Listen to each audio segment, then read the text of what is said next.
Hi, good afternoon. Karen Bremer, CEO of the Georgia Restaurant Association. Welcome to the first legislative update for the 2020 session. Today started the first day of the 2020 legislative session. The legislature convened, people were sworn into their offices, and they published the calendar for the first several weeks of session.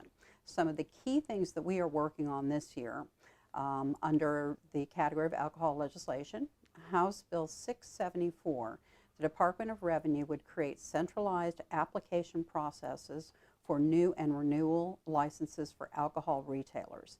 They would create uniform procedures, forms, and processes that any county or municipality would use and share any additional information to determine if local permit license can be issued. It would, in essence, streamline the alcohol applications.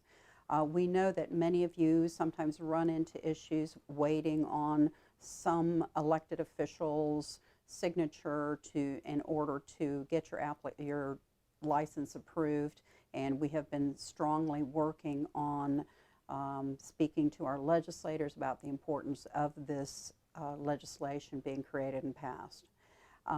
We are also monitoring SB 146. This bill is a combination of many alcohol bills, but the Georgia Restaurant Association concern is a portion that would remove the ballot referendum for the 11 a.m. Sunday sales and allow for a local opt-in. With the exception of one area, the brunch bill has passed on all other ballots. This would also allow future governments to save money, and if they have already passed on Sunday sales premise, they should not have to pay the thousands of dollars to extend it by 1.5 hours. The Georgia Restaurant Association, along with many other small business associations, including the National Federation of Independent Businesses, have joined a group called Citizens for Prosper Georgia. All ourselves and these other small businesses are pushing for changes in tort reform. The Institute for Legal Reform at the U.S. Chamber of Commerce ranked Georgia number 41 in their 2019 lawsuit climate survey, which assesses the fairness and reasonableness of each state's liability systems. Last year, in 2019, we had a Senate subcommittee on reducing Georgia's cost of doing business that went around the state to listen to testimony and discuss issues, lawsuits that businesses face. After a few meetings, the study committee listed a group of recommendations for legislators to consider this 2020 session. This is a critical issue here in Georgia. In our judicial system in Georgia, it makes it very easy, as many of you know, to file frivolous lawsuits against small business that turn into settlements that have to be created and funded, and in essence make your general liability insurance go up. If you have a story about a frivolous lawsuit that has costed you a great deal of time and money, please feel free to reach out to Katie Jones here at the Georgia Restaurant Association to share your story. We are also looking for people that would like to testify on camera on some of the harassment that they've received by these lawsuits. Of particular note, on a national basis, the U.S. Department of Labor issued the rules on the joint employer yesterday. Yes, they do work on Sundays at the federal government.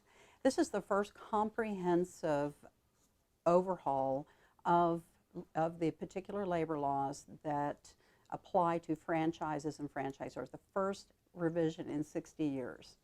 We will be hosting, all of this is very good for restaurants, very good for franchisees, franchisors, clarifies that joint employer issue that many of you all have been dealing with. We will be hosting a national webinar on this. Stay tuned for the dates on that.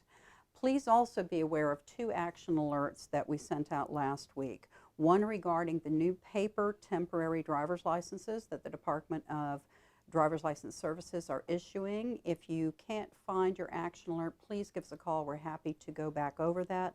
And also, please be aware that the U.S. trade representatives have requested comments regarding the 100% tariff that is being proposed on EU wines and cheeses. This would have a devastating effect on our industry if we have to absorb 100% tariffs on all of the beverages and cheeses that you are receiving from Europe. Again, if you need more information on that advisory, please reach out to us, and we're happy to share that with you. Last but not least, we've got a couple events coming up. Taste of Georgia, everybody's favorite event, which is State Restaurant Day, February 19th at the Georgia Freight Depot. If you're interested in attending, please look at our website. And if you'd like to be there and sharing tastes of your food with state legislators as well as the lobbyists who determine where the state legislators dine, please feel free to reach out to Melissa here at the GRA. And thank you for your membership. Thank you for your support of the industry, the restaurant industry here in Georgia. Thank you.